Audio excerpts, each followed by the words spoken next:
찰스 3세 국왕은 여전히 왕좌를 지키고 있다. 그러나 암치료 도중 병원에서 짧은 관찰을 받아야 했다는 발표가 나오자 사람들의 시선은 그의 건강을 넘어 영국 왕실 전체의 미래로 향했다. 궁전은 일시적인 부작용이라고 설명했지만 그 짧은 발표는 오히려 더 많은 질문을 남겼다. 국왕은 치료를 이어가면서도 국가 업무와 공식 일정을 계속 수행하고 있다. 하지만 예전처럼 모든 자리에 직접 나설 수는 없다. 그 빈자리를 메우는 사람은 왕비 카밀라만이 아니다. 윌리엄 왕세자와 캐서린 왕세자비는 점점 더 중요한 임무와 책임을 맡으며 왕실의 중심으로 이동하고 있다. 특히 암 치료를 마치고 공적인 삶으로 돌아온 캐서린의 변화는 주목할 만하다. 한때 패션과 가족 이미지로 알려졌던 그녀는 이제 회복과 공감, 그리고 왕실의 안정성을 상징하는 인물로 자리 잡고 있다. 왕건의 주인은 아직 바뀌지 않았다. 그러나 그 무게는 이미 여러 사람의 어깨로 나미고 있다. 지금 영국 왕실에서 벌어지는 일은 단순한 건강 문제가 아니라 한 시대가 다음 시대로 넘어가기 전에 시작된 조용한 재편이다. 찰스 3세의 건강 문제는 2024년 1월 양성 전립선 비대증 치료를 위해 병원에 입원하면서 처음 본격적으로 알려졌다. 당시 버킹엄 궁은 이례적으로 진료 사실을 공개했고 국왕 역시 같은 증상으로 검사를 미루는 남성들에게 검진을 권하고 싶다는 뜻을 전했다. 그러나 수술 과정에서 다른 이상이 발견됐고 추가 검사 끝에 2월 5일 암 진단이 발표됐다. 궁전은 전립선암이 아니라는 점만 확인했을 뿐 암의 종류와 병기, 치료 방식은 밝히지 않았다. 이 결정은 왕실의 전통적인 침묵에서 한 걸음 벗어난 것이었지만 완전한 투명성과는 거리가 있었다. 국민은 국왕이 암과 싸우고 있다는 사실은 알게 됐지만 그 병이 얼마나 심각한지, 치료가 언제 끝날지, 공식 업무에 어떤 영향을 줄지는 알 수 없었다. 궁전은 의료 정보에 대한 개인의 권리를 강조했고 동시에 국왕이 국가 원수로서 맡은 책임은 계속 수행하고 있다고 설명했다. 찰스는 대중 앞에 나서는 일정을 줄였지만 국정에서 물러난 것은 아니었다. 그는 정부 문서를 검토하고 총리와 정기적으로 만나며 법률과 국가문서에 필요한 승인을 이어갔다. 왕실에서 공개 행사는 가장 눈에 띄는 업무이지만 군주의 핵심 역할은 보이지 않는 곳에서도 지속된다. 따라서 외부 일정의 감소를 곧바로 통치 능력의 상실로 해석하는 것은 정확하지 않다. 몇 달 뒤, 그는 의료진의 허가를 받아 일부 공개 업무에 복귀했다. 병원과 암치료기관을 방문하고 국가 행사의 모습을 드러낸 것은 개인적인 회복을 보여주는 동시에 왕권의 연속성이 흔들리지 않는다는 메시지이기도 했다. 하지만 일정은 이전보다 짧고 선택적으로 구성됐으며 휴식 시간도 더 세심하게 관리됐다. 그러나 2025년 3월 예정된 치료기 일시적인 부작용으로 병원에서 짧은 관찰을 받아야 했다는 소식은 다시 불안을 키웠다. 오후 일정은 취소됐고 국왕은 그날 저녁 클라렌스 하우스로 돌아갔다. 다음 날 차 안에서 손을 흔드는 모습이 공개됐지만 사람들은 그 장면보다 왜 치료의 부작용이 이번 관찰까지 필요했는지를 더 궁금해했다.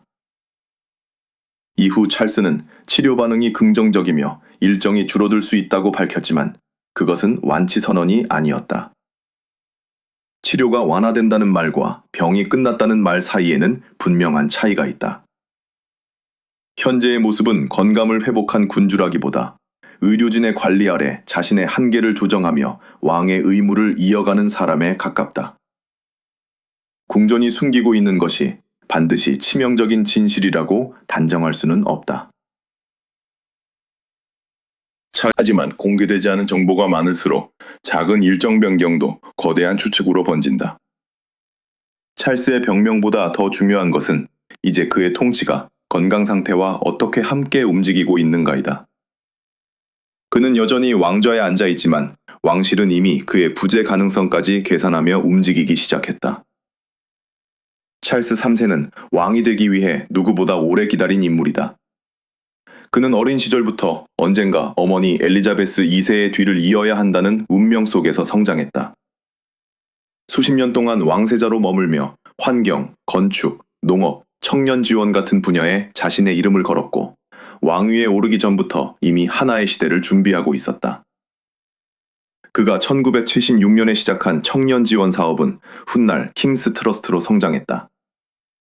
처음에는 소규모 기금에 불과했지만 시간이 흐르며 교육과 취업, 창업의 기회를 잃은 젊은이들을 돕는 대표적인 조직이 됐다. 찰스에게 이 사업은 단순한 자선활동이 아니었다. 언젠가 자신이 왕이 되었을 때 어떤 군주로 기억되고 싶은지를 미리 보여주는 실험에 가까웠다. 그러나 실제 왕위는 예상보다 늦게 찾아왔다. 2022년 9월 엘리자베스 2세가 세상을 떠났을 때 그는 이미 70대였다. 평생 준비해온 역할을 시작했지만 새 시대를 설계할 시간은 무한하지 않았다. 그리고 즉위한 지 2년도 지나지 않아 암 진단이 발표되면서 그 제안은 더욱 분명해졌다. 이 때문에 찰스의 바쁜 일정은 단순한 근면함만으로 설명되지 않는다. 그는 치료를 받으면서도 국가 행사와 외교 일정, 종교 의식, 자선단체 방문을 이어갔다. 때로는 하루에 여러 공식 업무를 소화했고 왕실 기록에서 가장 많은 일정을 수행한 구성원으로 집계되기도 했다. 그것은 건강을 과시하려는 행동이면서 동시에 자신의 통치가 멈추지 않았다는 사실을 증명하려는 선택이었다. 하지만 숫자가 많다고 해서 몸의 한계가 사라지는 것은 아니다. 그 일정 사이에는 더 긴 휴식이 필요했고 일부 행사는 취소되거나 다른 왕실 구성원에게 넘어갔다. 찰스는 이전의 군주들처럼 완벽한 건강을 전제로 일하는 것이 아니라 치료와 업무를 끊임없이 조율하며 왕권을 유지하고 있다. 그의 암 경험은 통치 방식에도 영향을 주었다. 그는 조기 진단과 의료진의 도움을 공개적으로 강조했고 자신의 병을 개인적 비극에만 머물게 하지 않으려 했다. 왕실이 오랫동안 감춰온 질병의 언어를 조금씩 바꾸며 국왕도 평범한 환자와 같은 두려움과 불확실성을 겪는다는 사실을 보여주려 한 것이다. 찰스에게 지금 가장 부족한 것은 권위가 아니라 시간이다. 그는 왕이 된 뒤에야 비로소 자신의 모든 구상을 실행할 수 있게 됐지만 동시에 건강이 그 속도를 제한하기 시작했다. 그래서 그의 통치는 안정된 장기 계획이라기보다 남은 시간 안에 최대한 많은 흔적을 남기려는 경주처럼 보인다. 2024년은 영국 왕실에서 두 사람의 삶을 동시에 바꾼 해였다. 찰스 3세는 전립선 치료 과정에서 예상하지 못한 암을 발견했고 캐서린 왕세자비는 복부 수술 뒤 실시된 검사에서 암세포가 확인됐다는 사실을 알게 됐다. 두 사람 모두 다른 질환을 치료하던 중 암 진단을 받았다는 공통점이 있었지만 대중에게 돌아오는 방식은 전혀 달랐다. 찰스는 부광이었다.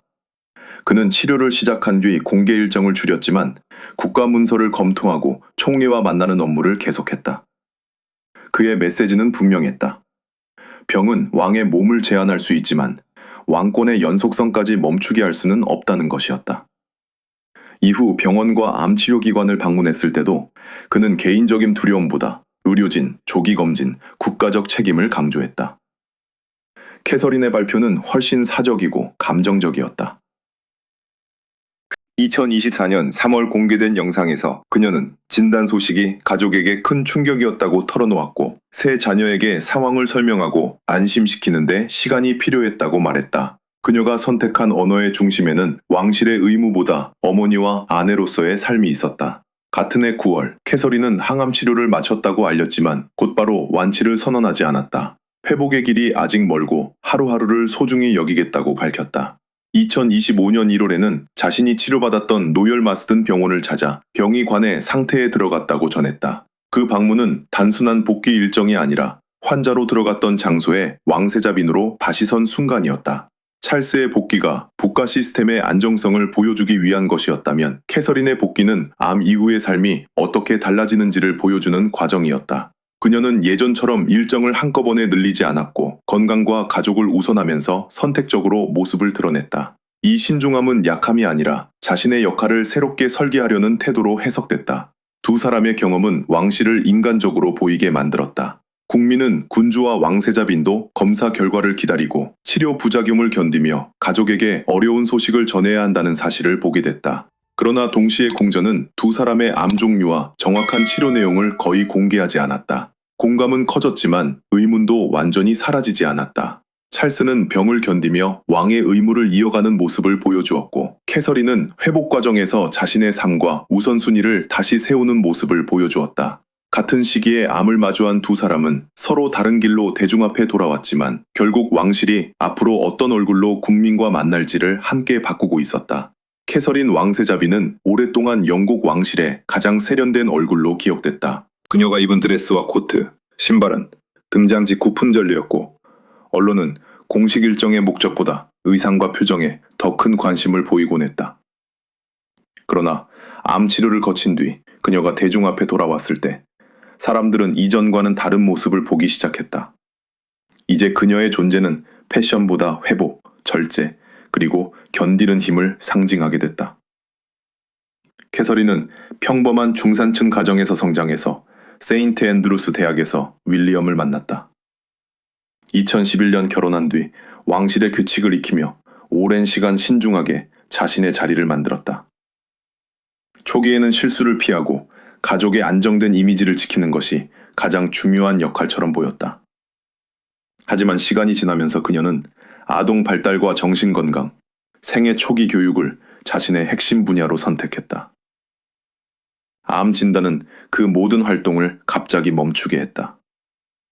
공개석상에서 사라진 몇 달 동안 수많은 추측이 쏟아졌고, 결국 그녀는 직접 영상에 등장해 치료 사실을 밝혔다. 그 순간 캐서린은 완벽한 왕세자빈이 아니라 두려움과 불확실성을 겪는 한 인간으로 보였다. 오히려 그 솔직함은 왕실이 오랫동안 얻기 어려웠던 공감을 만들어냈다. 치료를 마친 뒤 그녀는 과거의 속도로 돌아가지 않았다. 공식 일정은 제한적으로 선택했고, 가족과 건강을 우선하겠다는 태도를 분명히 했다.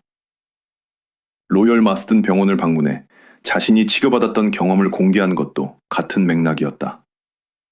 그녀는 병원에 감사하는 데 그치지 않고 환자들이 치료 이후 겪는 불안과 관계의 변화, 일상으로 돌아가는 어려움까지 언급했다. 이후 캐서린은 자선 활동과 공적 역할을 다시 연결하기 시작했다.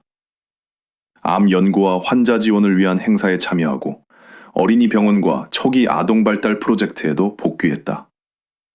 이는 단순히 이전 업무를 재개한 것이 아니었다. 자신의 질병 경험을 통해 건강, 가족, 돌봄이라는 주제를 더 깊고 개인적인 방식으로 전달하는 변화였다. 그녀에게는 헌법적 권한이 거의 없다. 법을 승인하거나 정부를 임명할 수도 없다. 하지만 캐서린은 왕실이 가장 필요로 하는 또 다른 힘을 가지고 있다. 바로 대중이 자신을 투영하고 감정을 나눌 수 있게 만드는 능력이다.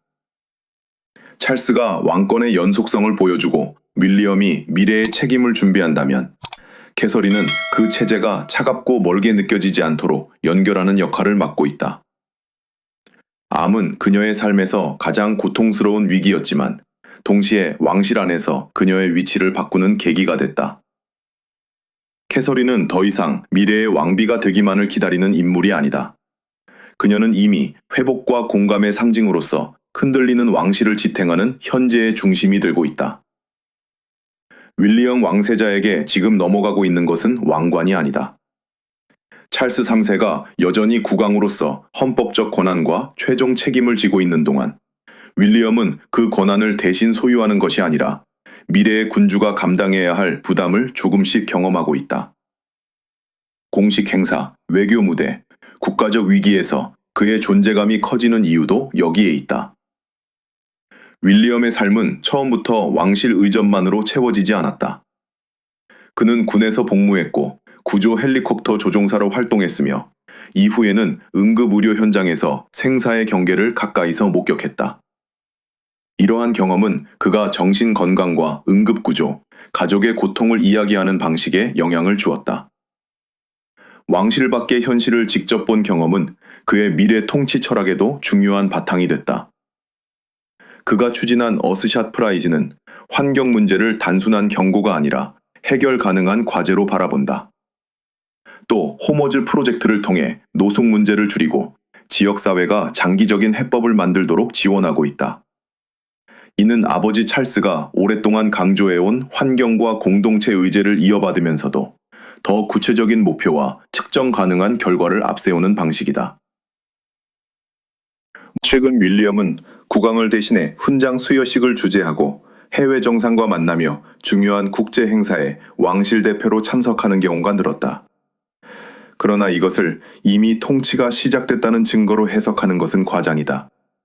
그는 아직 왕이 아니며 정부 문서에 최종 승인을 내리거나 군주의 헌법적 임무를 수행하지 않는다.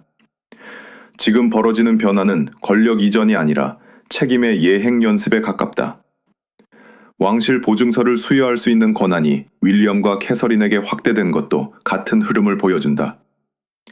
왕실 보증은 특정 기업이 왕실의 상품이나 서비스를 제공한다는 사실을 인정하는 상징적 제도다.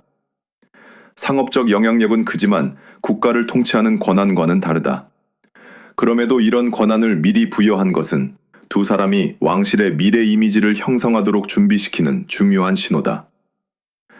윌리엄이 구상하는 미래의 왕실은 더 작고 집중된 조직에 가깝다. 많은 구성원이 수많은 의전을 나누기보다 소수의 핵심 인물이 환경, 노수, 아동 발달처럼 분명한 분야를 맡아 장기적인 성과를 보여주려 한다. 하지만 인원이 줄어들수록 한 사람의 질병이나 실수가 전체 체제에 미치는 충격은 더 커질 수밖에 없다. 따라서 윌리엄이 짊어지는 책임은 단순히 아버지의 일정을 대신하는 데 그치지 않는다. 그는 전통을 유지하면서도 대중의 신뢰를 새롭게 얻어야 하고 가족을 보호하면서도 공적 의무를 피할 수 없다. 아직 왕관은 찰스의 머리 위에 있지만 그 무게를 견디는 훈련은 이미 윌리엄의 어깨 위에서 시작되고 있다. 앤드루는 한때 영국 왕실에서 가장 화려한 경력을 가진 인물 중 하나였다. 그는 해군 장교로 복무했고 포클랜드 전쟁에 참여했으며 이후에는 영국의 무역 특사로 활동했다. 군복과 왕자의 지위, 국제적 인맥은 그를 왕실의 유용한 자산처럼 보이게 했다. 그러나 제프리 앱스타인과의 관계가 드러나면서 그 이미지는 완전히 무너졌다. 2019년 뉴스나이트 인터뷰는 결정적인 전환점이었다. 앤드류는 자신을 둘러싼 의혹을 해명하려 했지만 피해자에 대한 공감보다 자신의 기억과 행동을 방어하는 데 집중했다는 비판을 받았다. 인터뷰 이후 그는 공적 업무에서 물러났고 왕실 직함과 군 관련 명예도 잃었다. 하지만 논란은 사라지지 않았고 오히려 왕실이 특권을 이용해 그를 보호하고 있다는 의심만 커졌다. 찰스가 국왕이 된 뒤 앤드루 문제는 더 이상 가족 내부의 불편한 비밀로 남을 수 없었다. 왕실은 그의 공식 역할을 차단하고 거처와 재정 지원 문제까지 재검토했다. 이는 형제관계보다 제도의 신뢰를 우선해야 한다는 신호였다. 찰스에게 앤드루는 단순한 가족 구성원이 아니라 자신의 통치 전체를 위협할 수 있는 정치적 부담이 됐다. 2026년 앤드루가 공직 수행 중 위법행위 의혹으로 체포됐다는 소식은 위기를 새로운 단계로 끌어올렸다. 그는 조사 후 풀려났고 유죄가 확정된 것은 아니었지만 왕실이 법 위에 있다는 오래된 비판이 다시 살아났다. 찰스는 법적 절차가 방해받아서는 안 된다는 입장을 내놓았고 윌리엄과 캐서린 역시 왕실의 단결을 보여주려 했다. 그러나 성명 하나로 문제를 끝낼 수는 없었다. 앤드류의 과거는 왕실이 얼마나 오래 침묵했고 왜 더 일찍 단호한 조치를 취하지 않았는지를 묻게 했다. 특히 찰스가 암 치료를 받는 상황에서 이 위기는 건강, 가족, 통치 능력을 동시에 시험했다. 그는 형제를 보호하면 왕실의 신뢰를 잃고 완전히 끊어내면 가족의 균열을 인정해야 하는 선택 앞에 섰다. 이 사건은 윌리엄에게도 중요한 교훈이 됐다. 미래의 군주는 왕실 구성원의 잘못을 사적인 문제로 숨길 수 없으며 대중은 혈통보다 책임과 투명성을 요구한다. 왕실이 살아남기 위해서는 잘못을 인정하고 제도적 거리를 두는 결단이 필요하다는 사실이 분명해졌다. 결국 앤드류의 추락은 한 왕자의 스캔들에 머물지 않았다. 그것은 찰스가 어떤 왕으로 기억될지, 그리고 윌리엄이 어떤 왕실을 물려받게 될지를 결정하는 시험이 됐다. 왕관을 지키는 일은 가족을 감싸는 것이 아니라 때로는 가족보다 원칙을 선택하는 데서 시작된다. 영국 왕실의 미래를 결정하는 것은 오래된 혈통만이 아니다. 입헌 군주제에서 왕실은 법적 권한보다 상징과 신뢰를 통해 존재한다. 국민이 왕실을 국가의 안정된 일부로 받아들일 때 왕관은 힘을 갖지만 그 신뢰가 무너지면 수백 년의 전통도 비판을 막아주지 못한다. 찰스 3세는 여전히 국왕으로서 외교 행사와 국가의식, 총리와의 회동을 이어가고 있다. 카밀라 왕비와 앤 공주, 에드워드 왕자 부부도 공식 업무를 나누며 체제를 지탱한다. 따라서 왕실이 오직 윌리엄과 캐서린에게만 의존한다고 말할 수는 없다. 그러나 대중이 미래를 떠올릴 때 가장 먼저 바라보는 인물은 분명 두 사람이다. 윌리엄과 캐서린은 비교적 높은 호감도를 유지하며 왕실의 다음 세대를 대표한다. 윌리엄은 환경과 노숙 문제처럼 결과를 확인할 수 있는 사업을 강조하고, 캐서린은 아동 발달과 가족, 회복의 경험을 통해 공감의 언어를 만든다. 이들의 방식은 수많은 의전을 반복하기보다 몇 가지 분야에 집중하는 더 작고 선명한 왕실을 지향한다. 하지만 규모를 줄인 왕실에는 위험도 있다. 핵심 인물이 적을수록 한 사람의 건강 악화나 실수가 전체 조직에 더 큰 충격을 준다. 찰스와 캐서린이 동시에 치료를 받았던 시기는 그 취약성을 분명히 드러냈다. 앤드류의 스캔들은 개인의 행동 하나가 왕실 전체의 도덕성을 의심받게 만들 수 있다는 사실도 보여주었다. 앞으로의 왕실은 전통만으로 존중을 요구할 수 없다. 재정과 특권에 대해 더 분명히 설명하고, 잘못이 발생했을 때 책임을 피하지 않으며 사회가 실제로 중요하게 여기는 문제에 지속적인 성과를 보여줘야 한다. 화려한 궁전과 의식은 관심을 끌 수 있지만 그것만으로는 제도의 정당성을 지킬 수 없다. 찰스는 연속성을 상징하고, 윌리엄은 준비된 계승자의 모습을 보여주며, 캐서린은 왕실과 대중 사이의 감정적 거리를 좁힌다. 세 사람의 역할은 다르지만 결국 같은 목표를 향한다. 왕실이 과거의 유물이 아니라 현재에도 의미 있는 제도라는 사실을 증명하는 것이다. 왕위의 공식적인 교체는 아직 시작되지 않았다. 그러나 책임과 기대, 대중의 시선은 이미 다음 세대로 이동하고 있다. 이 변화는 어느 날 갑자기 발표되는 사건이 아니라 매일의 일정과 선택 속에서 조용히 축적되고 있다. 영국 왕실을 지탱할 것은 왕관의 금빛도 이름 앞의 칭호도 아니다. 위기의 순간마다 원칙을 선택하고 사람들의 신뢰를 다시 얻어내는 능력. 바로 그것이 다음 시대의 군주제가 살아남을 수 있는 유일한 기반이다. 왕실